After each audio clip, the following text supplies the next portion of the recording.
Hey guys, Yellow Plague here. For this video I'll be doing a review for Rise of the Ronin.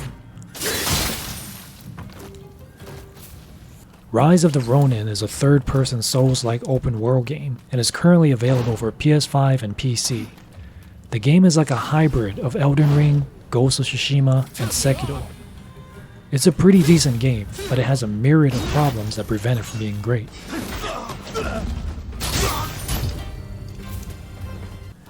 The game has terrible optimization issues, at least for the PC version, which is what I'm playing on. Lots of players, including myself, have experienced pop-ins, texture loading errors, and frame drops. The game also crashes very often for me, at least once every play session. In fact, the game crashed on me twice during the final cutscene, forcing me to replay the final mission 2 more times. My CPU fans also spin really hard when I'm playing the game. The best thing about the game is the combat. The combat is methodical and visceral. There is a key system that functions similarly to stamina from Souls-like games.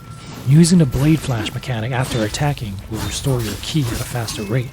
This allows you to play on the offensive. There's also a parry mechanic that will deplete your enemy's ki while restoring your own. When a character is out of ki, he will be open to a critical blow, often fatal to weaker enemies.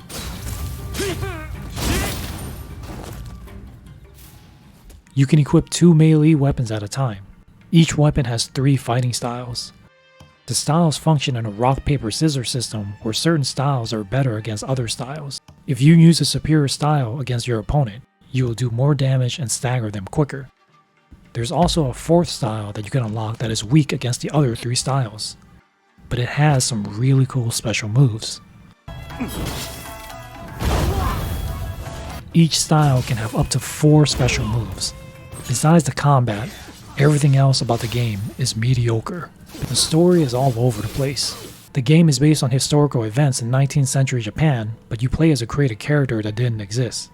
Your character has his own motives and interests that sometimes align with the other characters. The characters you meet are part of different factions. You will constantly switch sides as the story progresses. And the game seems to introduce a new character in every other mission. The game introduced so many characters that I can't remember anyone's name that were introduced after Chapter 1.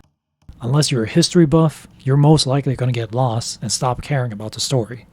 It's a convoluted mess. The skill tree system is also unimpressive. There are only a handful of upgrades that change the gameplay, like being able to do grapple hook and chain assassinations,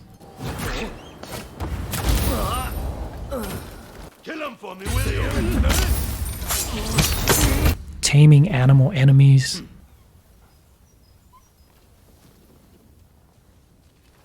and speechcraft skills like lying and intimidating, which will allow you to change how certain missions play out.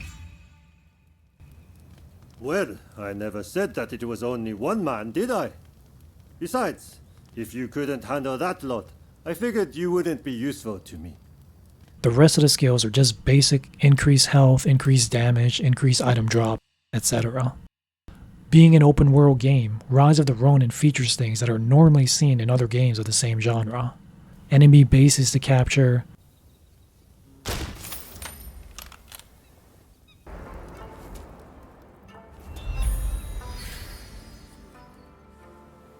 weapon and item crafting, mini-games,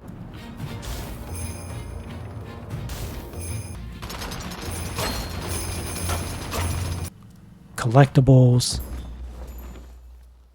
etc. All the characters you meet come with their own loyalty missions. Completing their missions will unlock items, weapons, and fighting styles. I should also mention that certain missions can be played with online co-op.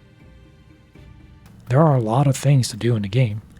This can be good or bad depending on the type of gamer you are. If you're a completionist that enjoys completing every checkbox, then you'll love this game. But most people will get overwhelmed by all the things to do in the game. I don't recommend this game unless you like big and bloated open world games. The combat is fun, but it's not fun enough to suffer through the slog of a story. The disappointing skill tree, And certain fighting style upgrades being locked behind story progress means that you'll be fighting with the same special moves for most of the game. If the game was just chapter 1 and 3, I would recommend it, but chapter 2 was all filler.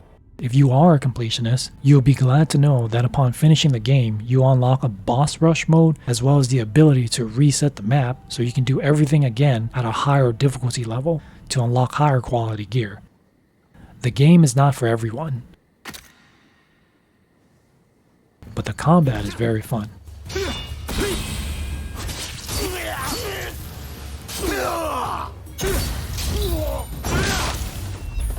That's all I got for this review. Thanks for watching, and I'll see you in the next one.